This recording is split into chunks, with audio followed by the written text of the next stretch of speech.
Three, Two, two, one. one. Welcome back to another episode of Shit That Goes On in Our Heads.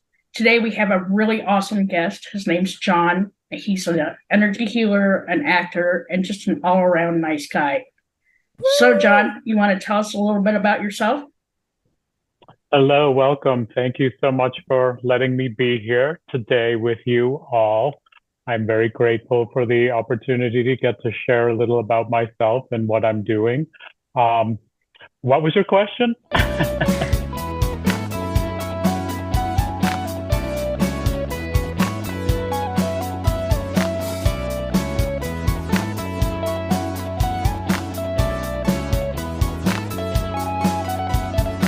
Tell me a little bit about yourself. We want to Okay. know about John. Yeah, so I don't like to actually call myself an energy healer. I'm using the word energy facilitator or healing practitioner because I'm not a healer, just to get that out of the way. Energy healing is a holistic modality that helps the body regenerate natural healing. Um, so I'm not healing anyone. I'm just the facilitator. I run the energy, connect to higher source, and the energy comes through me to you, the practitioner, the client. And, depending on what you want to work on when you come to see me for a session. Uh, so the actual healer is you, the client. You're doing the healing. Got it. Yeah, I'll say when I did my session with you that night, I slept better than I've slept in years. It was amazing. That is great to hear. I've most everyone that I've worked with has said that to me, and that is one of the benefits. I do list that on my website, but I've gotten into the habit of not telling people that so that they can come back to me with that. And almost everybody comes back to me with that about the sleep, because that's a big noticeable effect that they have during an energy healing session. Do you want to So plug what your? Oh, sorry. Go ahead, G-Rex. I was just going to ask you, how did you get into being a energy facilitator? So it was back in mid-January of 2020, a few months before the pandemic started. I quit my 33-year career with the federal government. I was that probably around 2014, I started noticing that I was being treated differently. And so I ended up filing a discrimination lawsuit, and I was also a whistleblower. And that's all I'll go as far as I'll take that. But for those about 5 years, the retaliation was immense. Um, I stood up for myself, for my two Black coworkers, female coworkers, and my two Asian female coworkers. Um, and just the retaliation was immense, and it was just really taking a toll on me. And I've always known since I was a young boy that I had fairly strong intuition. And I was on vacation in 2019 at the end of the year. Even while I was on vacation, they were retaliating against me. And I got this click and I heard it within me. And I knew that it was time to go, that I had to go. Um, so I decided I'm quitting. And I told them 2 weeks later, I was on a Wednesday and I said, I'm leaving on Friday. Um, and as a result of that, I decided I've been saving money through my 401k. I had a lot of money in there that I had been saving since my 20s, so I could live off of that until my pension kicks in at the end of this year. So that's what I've been doing the last 3 years. Um, but I don't have any health care because when I left, I didn't you don't get health care in this country. Is not, unfortunately, it's not tied to your job. But I've been in great health most of my life. I have a rent control apartment that I was going to um, do this for me. And my goal was to take a year off and then find another job. But before I quit, so in 2019 and then 2020, and the pandemic hit, those 2 years were the worst years for me. What I was going through, I felt like I was hanging on by a thread. Um, and I had, during that time that was happening, a coworker had told me about this meditation app called Insight Timer. It's a free meditation app. I had tried meditation in the past and I was just too antsy. I just couldn't quiet my mind to do it. So I gave it up and never went back. And so during that time, felt really desperate, like I was willing to do anything. So I started meditating. It was probably around 2017, 2018. And I was just doing it when I would wake up before going to work because I was just so stressed out every day. I was really suffering. My life had become going to work, coming home, eating. I was just like stuck in this rut. And it was mostly, the thoughts in my head. And so I started noticing the change just by that meditation early in the morning. But during the first year of the pandemic, I had stopped, because I felt like I was hanging by a thread. And I thought what I had was psoriasis started to happen a few years prior, and it was getting bad. And so I just happened to, look up online how to heal psoriasis because I didn't have health care. And I have read like there's no cure. They don't know why this happens. Meditate. I was like, oh, I haven't been meditating. This is probably in September or October of 2020. So I started back meditating. And at that time, right, a few months beforehand, Insight Timer, because of the pandemic, they started having live sessions with teachers, meditating teachers. So I really immersed myself in meditating because we were all shut down, not going out anywhere. And I was attending these 5, 6, 7 live sessions a day and really meditating a lot. And I just started noticing the shifts happening in my mind, in my body, with that much meditation. And so it was probably February of 2021, I had somewhat of a spiritual awakening, and that I realized that a lot of my issues, being an adult child of an alcoholic, my mother was an alcoholic growing up, and my core wound is abandonment, my fear of abandonment.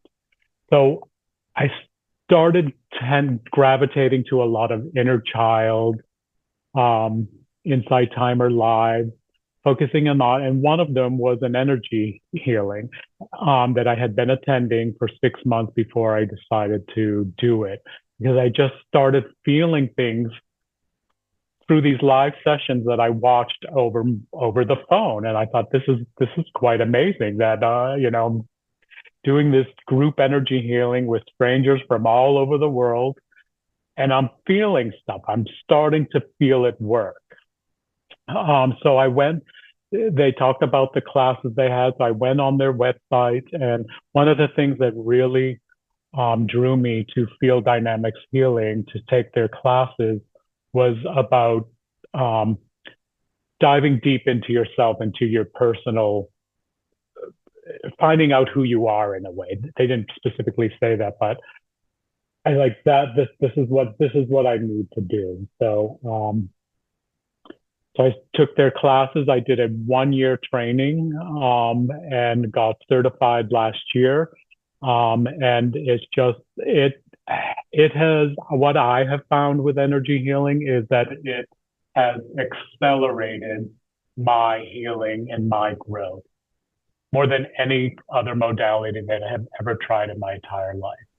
That's kind of a big, long explanation. But that's great.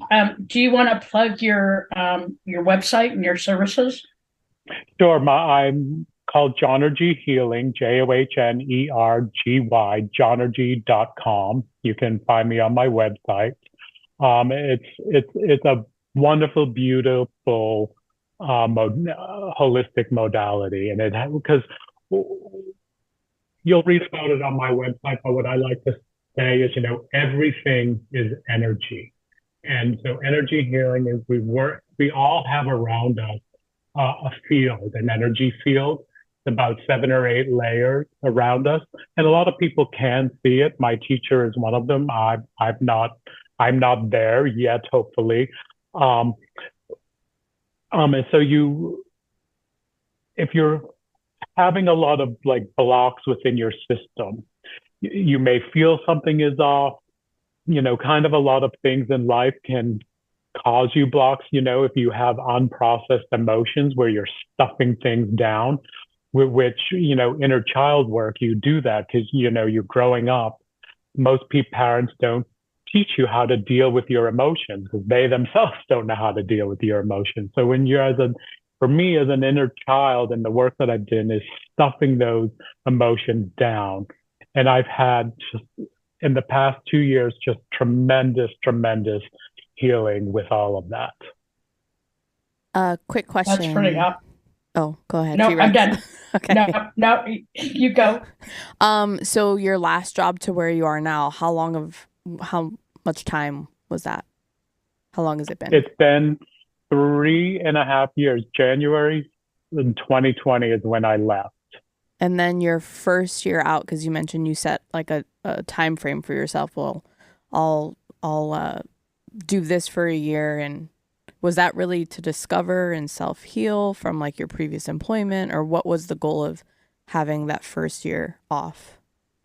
The interesting thing was I've done a lot of spiritual work and therapy throughout most of my life, especially in my early 20s.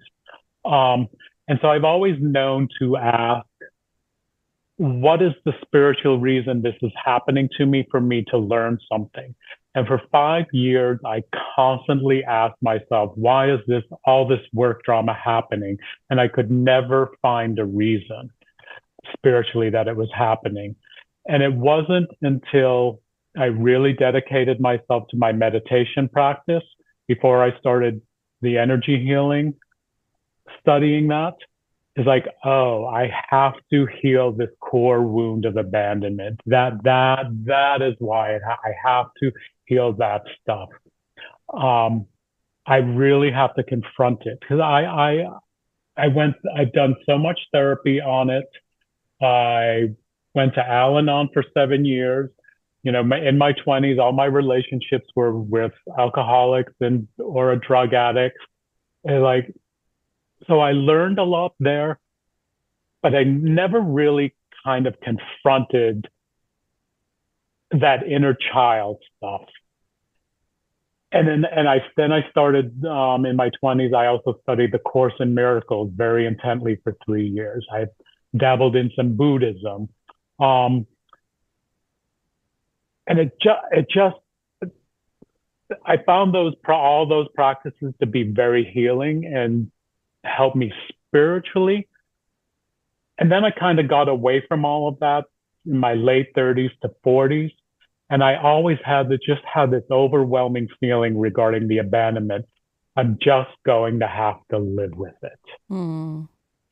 And in December was when I had the greatest healing of my life. I've had lots of small healings around that the past 2 years.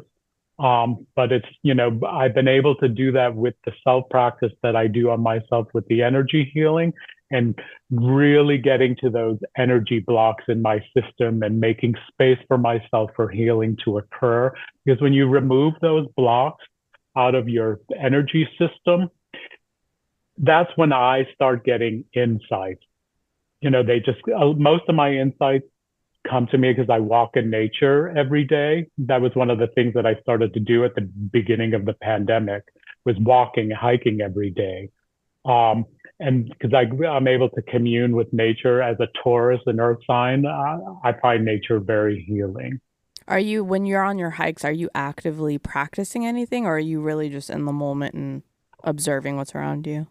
I do when I'm hiking, most of the time that's when I listen to podcasts, but I also do a lot of praying. Mm, I'm I get in a moment in a space of awe with nature. That's where all of my spirit animals have come to me over the last 2 years. Because while I studied um, energy healing. I also studied shamanism besides that for a year as well, and that was life changing as well. So I do a lot of praying. I have a special tree that I go to that I hug, and I do a lot of praying there. Um, so I do a lot of things on those hikes.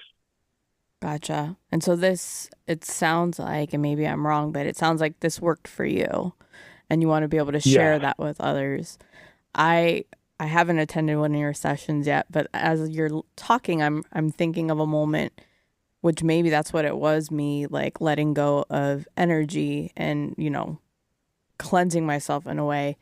And I had to confront somebody in my family about something that happened in the past. And I guess I should reword that. It wasn't that I had to. It was I found myself in a moment where I couldn't avoid it anymore. Like I couldn't. I didn't want it to be a part of my everyday life or existence, so I confronted it. And as soon as that happened, it was almost like immediately like a block got lifted, and it was from that point forward, I haven't ever felt the way I used to before. Like I'm like, oh, like I could let it go, I could breathe, I can just keep moving on. Um, so that's what I'm comparing what you're talking to is just that feeling of relief and removing some of that negative energy out and only Yes, taking in positive. absolutely. And energy healing, the practice that I work with, we deal with what's called a field first model. So whatever happens to you in life happens in your energy field first, outside of your body. And then that energy just, if what's is above you is called your tube torus, like a donut shape above your head in your energy field. And it goes down inside your body in your root chakra. I mean, from your crown to your root chakra and along your spine is called the central channel where your chakras. The chakras are your main energy points within your energy field in your body. So all those emotions, that energy, that unresolved stuff, and we stuff it all down. Mm-hmm. And that's where it can possibly affect you emotionally, spiritually, and physically, kind of a body, mind, spirit modality.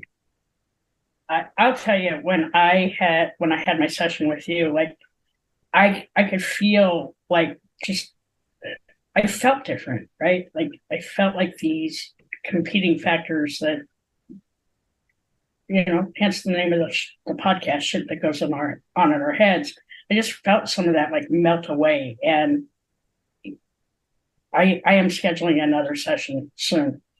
But it was really like I hadn't felt that before. And yes, I go to therapy and I get great relief from that. But this was a different kind of relief. And it was just an interesting feeling for me. Yeah. That's fantastic. Yes, and one of the things that a great thing to share with people and your listeners is because we did our session over Zoom, right? Right. So people think that it's a distance healing. People may think, oh, well, how am I going to feel that over the computer over Zoom?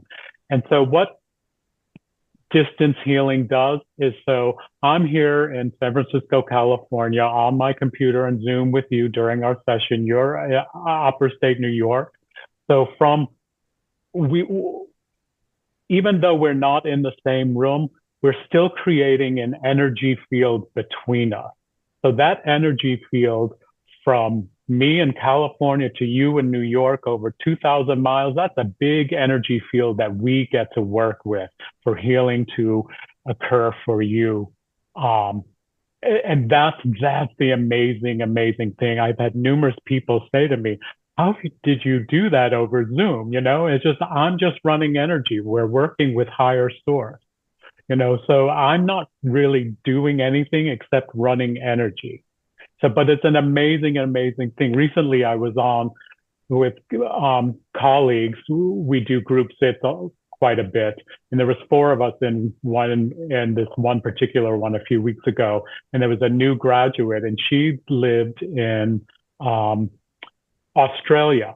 So that was the first time I've ever had someone that far away. So it was from the West Coast to the East Coast and up in um, England and then all the way to Australia. And that was one of the most powerful sessions I have ever been part of. Just that expanse of energy, that field between all of us. It was amazing experience. What has been the biggest thing you've learned in this journey? Um, I was a little naive when I thought like, okay, yes, I'm going to focus on my core wound of abandonment. Yes, that is, I feel that's something that runs through me. And then I started doing that. But what I realized was with the experience that I've been going through the last 2 years, I'm delving deep into myself to getting to know myself. And just doing that is uprooting everything in my life. I thought that most of my relationships with my friends were fairly secure. And I've learned that they were not. Um, and as I shared briefly, I had the biggest healing experience in my life in December. And as a result of that, I've lost most of my friends are now gone, and especially my core circle that I thought was my circle of friends. And because I naively believed that my relationships were okay and that they actually were not. Um, and a lot of that doesn't really have to do with them. It's me. I learned about a lot of my issues around people pleasing, the abandonment, and like around the abandonment, my core wound. The other fear is if I tell you how I feel, you're going to leave me. That's kind of what is underneath that abandonment. So I started, through all this healing I've been doing, I've been speaking up. And when you're going through these changes, I've known that this has happened to me before. When you're going through changes, people don't like it when you change. They like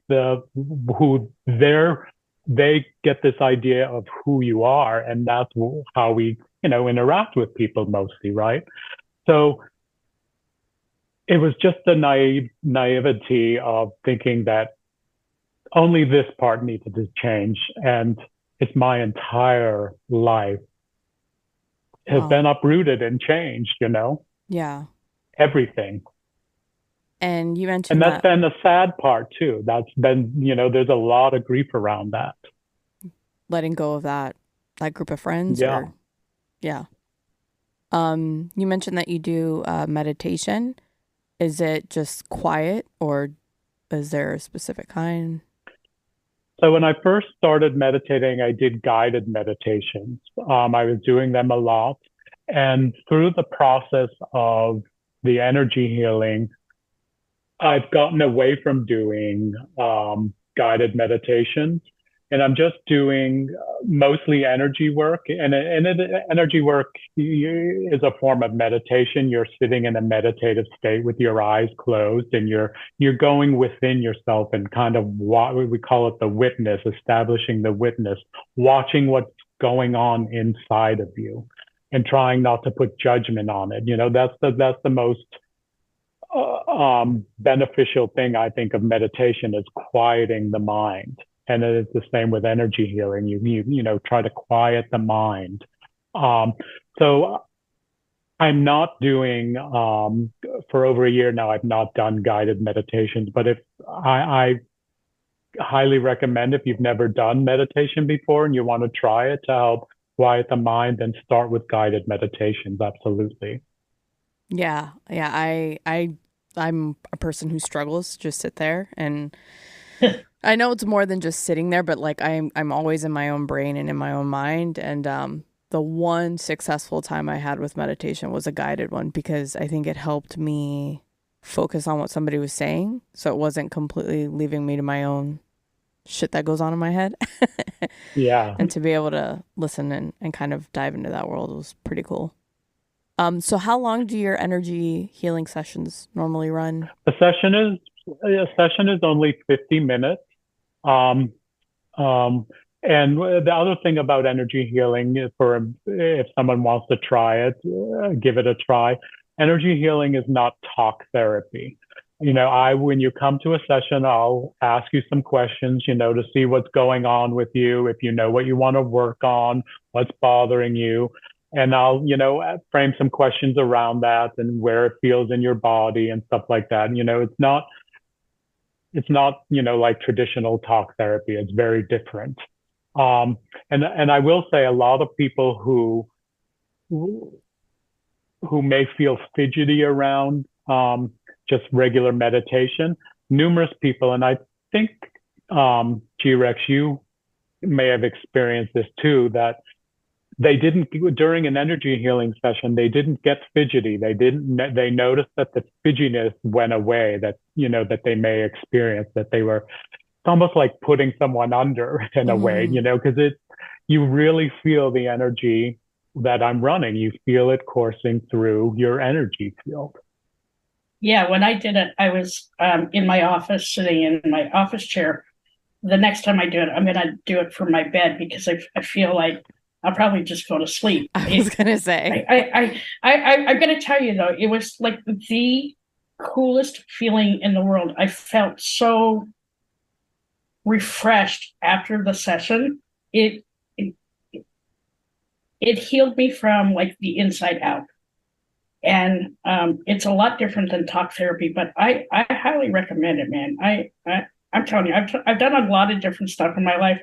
I'm a lot like you, Dirty Skittles. I have a hard time with meditation because the problem with me is like, ooh, there's a squirrel. I have a little ADHD going on in my head. So doing the session with John was so much different, and I really loved it. It was like it's something that I want to add to my modality of Self-care. my own healing that I need to do for myself. Yeah. I don't know if this is a weird question. But John, how does it feel for you when you're in an energy session and you're working with someone? Do you feel anything? I don't know. So what I've noticed for me, and because with energy healing, you're using your intuition and you're also using your ESP. We all have ESP, right? It's extrasensory perception.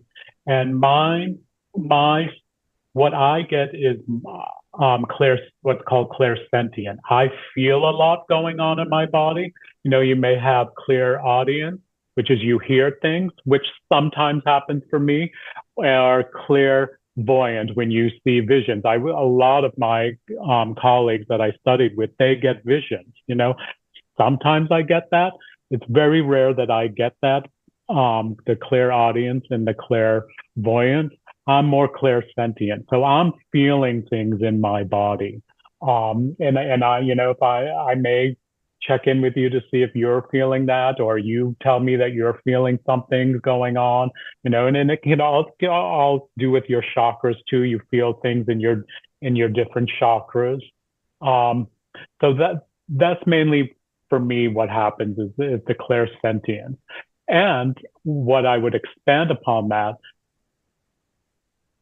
I learned that at a very young age. I was very aware, without, I couldn't identify it at then, having an alcoholic mother, when you could feel the energy when you go into the room, you could feel that your mother was upset, so I was very tuned in to how I was feeling and how the other person was feeling.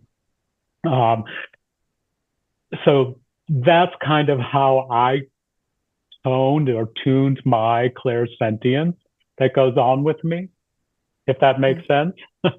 It does. It makes a lot of sense. I'm curious if like, do you do anything afterwards just to make sure you're taking care of yourself since you're helping so much? Well, like I tell everyone, at an end of a session, it's best to, you know, if you're able to go outside, you have a yard, take a walk in nature, put your feet on the ground, lie down on the ground, let all your chakras go on to Mother Earth. You could take a shower. Um, Water is very good for cleansing energy. Um, you could flick it off your body if you're feeling it. I haven't felt too intense when I have sessions with people yet. But I get a lot of the cleansing in nature. Man, could you have ever imagined you would be doing this? Never. There was never a goal because I didn't know what I was going to do after I quit my job, but I trusted my intuition. It's a good story that because I started taking those walks and I started feeling, I just felt so good taking those walks every day. And I kept saying to myself, I don't have to go back to work. And when I would say that, my whole body would it would release. I would feel calm. And I was doing that every day just to make because I was so on edge and so wound up with stress um, that I would do it every day. And I listened to myself. I trusted myself and I trusted my intuition and I listened to that voice. I don't have to go back to work. And I listened to the feeling in my body. And because I listened to it, it brought me, I can go all the synchronicity to the steps that got me here, all that needed to happen. And it was trusting the intuition to do that. Yeah, intuition is strong. I feel like people don't listen to it the way that they should all the Yeah. time. Yeah. That's crazy. I mean, that's cool. Like I'm happy for you. I mean, I wasn't there along the side while you were going through whatever it was that you were going through, but I think that that's such an important message to trust your intuition and ultimately you're doing what makes you happy, right? Absolutely, yes. Yeah, and it's still a discovery. I still have lots to learn. I still have, want to do different things with it, learn other more things, and go into more of it. So we'll see where it takes me. Yeah, what do you want to do next or what's next on your list? Kind of right. I'm building my practice. I want to start doing like you see a lot of like I recently went back to Instagram. I think that's how G-Rex found me. Um, and I want to start doing some content, but I don't want to do a lot of content. Some of the people, the teachers that I see, they're doing constant content 2, 3 times a day, every day. And I don't want to do that. I know that I don't want to be a big content creator. I'm still going through some imposter syndrome stuff with that. I want to start doing some group healings, with people, offering that. So I'm kind of slowly taking it, because I get a pension coming. It's not going to be enough to live off of, but it's going to pay the rent and everything. So I'm going to start proctoring soon, to bring in some extra money and then, doing my energy healing practice and It's building that. funny. It's funny how you talk about imposter syndrome. So, I just went back to work, right? And I have a little bit of that imposter syndrome going on myself. And I I talked to my therapist about it. It's a normal feeling, right? Like I took four Yeah. months off to just heal, right? And Dirty Skills and I were talking about this the other day. It's like in those 4 months, like I got to just let go, right? I wasn't on call. I didn't have people coming to me and asking me for questions. I didn't have to check email. I got to work on a passion project that I absolute love. And it's funny, my wife said I spend more time on the podcast than I ever did working at my job for 15 years, right? It's because I really like doing it. I Mhm. love this. It's making a difference in people's lives. And something that my therapist said to me yesterday, and it kind of just touched my heart. She's like, I hope that when I'm 60, that I have as much passion and joy and can bring as much laughter into people's lives that you do. Because she's like, when she sees me, I just light up the room. I was telling Dirty Skittles that, I finally am starting to see myself the way that all of you see me, right? Like it took me a long time. And now going back into the workforce, I'm excited because I still have a little bit to give, right? I have a lot of stuff in my head I want to give to somebody else. And I want the next generation to, be successful and take the lessons that I've learned and kind of run with them. But like my other question for you, John, is that I know you're an actor too, right? I Yeah. I looked at your IMDb, and so I kind of wanted to find out like how that is for you, and with all this crazy strike and stuff going on, and how that all played into your career and your life. Yeah. So I've been an actor my entire life. When I was very young, I was creative in everything. I acted, I danced, I sang, I was in band, I did arts and crafts, like every artistic thing you could do when you were younger, I did it. And then when family stuff started happening, a lot of that kind of got squelched, I believe, for myself. But I always stuck and chose the acting. So that started for a very young age for me. Um, but I started working I moved out of my house when I was 16. Um, and kind of the way my family dynamic was, there wasn't, even though there was provided for us, there was no emotion stuff there. Like, you want to go to college? Okay, we'll do that. Like, I didn't Mhm. know anything about college, like, grew up poor. Um, I had no one helping me with that. I moved out to live with my aunt. And um, so right after I graduated high school, my mother, who worked for the government, she had gotten sober when I was 16. And so I took the test to a civil service test to work for the government. And I started that at 18. And then at 21, I was in a relationship with this guy. It had come out when I was 18 as well. And I moved to San Francisco when I was 21 years old in 1988, which is a very different time. There's a lot of death around. It was during the height of the AIDS.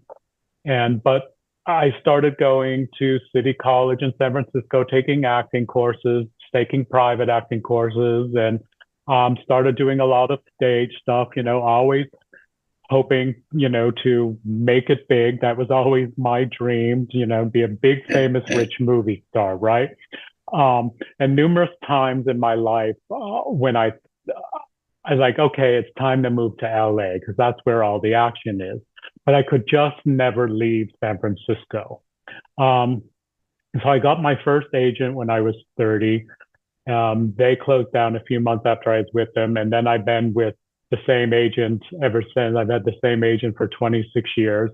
A lot of stuff isn't filmed in San Francisco, especially if you're, movies or television. They have a speaking part they need, they bring people from LA. They don't cast local actors and a lot of stuff here. So I was still, I was getting cast and stuff. I was still young. When you're young, that's that's when you're most castable.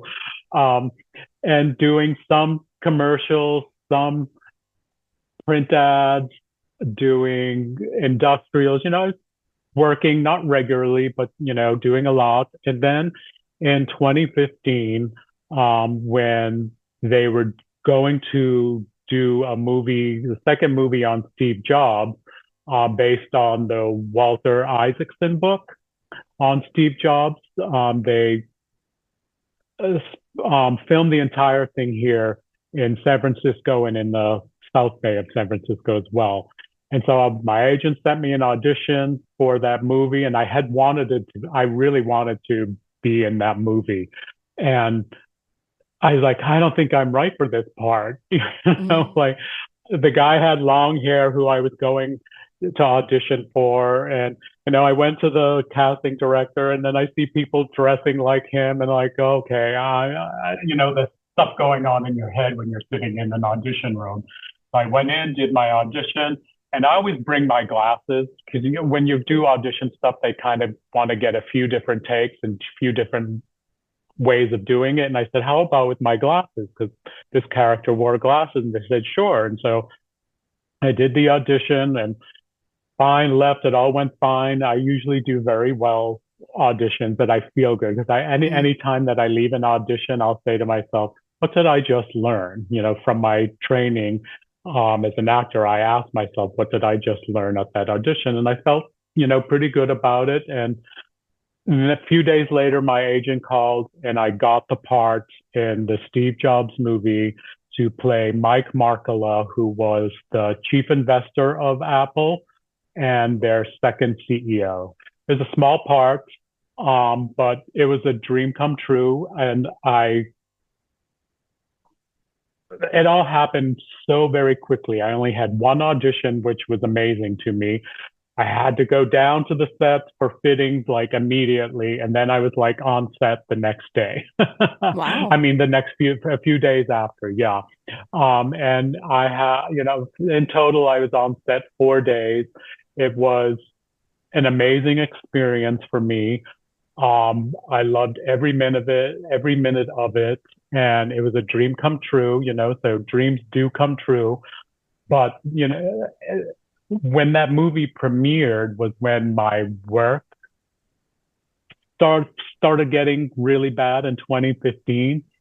So after I got the movie, I was started looking for agents in LA, and I went down for a few meetings and stuff, and thought maybe I could do that. I know a few people here who do that commute back and forth. And I thought, okay, I'll do that, but it's very, very expensive to do that. And so then the work stuff took hold. So I stopped looking for agents there down in LA. And that's kind of just when I went into the tailspin of my life to where I am today. But I haven't worked since I got the movie because a lot isn't filmed here in San Francisco because now I'm in the SAG-AFTRA union and you can only do union work. Because I was trying to focus on that.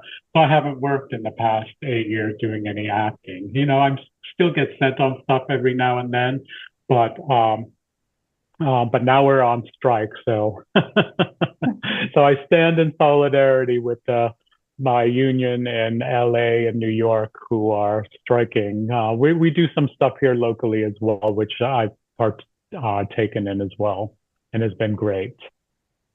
Did you ever watch the show Inside the Actor Studio with James Lipton? Oh, I loved that show. Yeah. Yeah. So, G-Rex, what about you? Did you ever watch it? Always. I loved that show. So do you want to run through those questions that he asks at the end? Oh, James Lipton's questions. That would be great. Yeah. Okay. Yeah. It felt right in this moment. So we'll start with you. So this is a dream come true too. Because I had always envisioned sitting there with James Lipton. I loved those questions that he asked with here people. They are. What is your favorite word? My favorite word is grace. Grace. And I think grace is something that you can't describe, but you know it when you see it. I get it. Do you wanna chime in, G-Rex? What's your favorite word? What's my favorite word? My favorite word is humble. Humble. I like these. Because in life, as you get older, you become way more humble about things that happen in your life. And I am very humble right now. Okay. Next question. What is your least favorite word? I don't think I can say it on What? Okay, well, you can spell it. See you next Tuesday. Okay. Yeah, And what about you, John? What's your least favorite word? I would say panty. Oh my gosh, me too. Me too. It just sounds aggressive, doesn't Right? it? Okay. What turns you on creatively, spiritually, or emotionally? I love working in groups with people.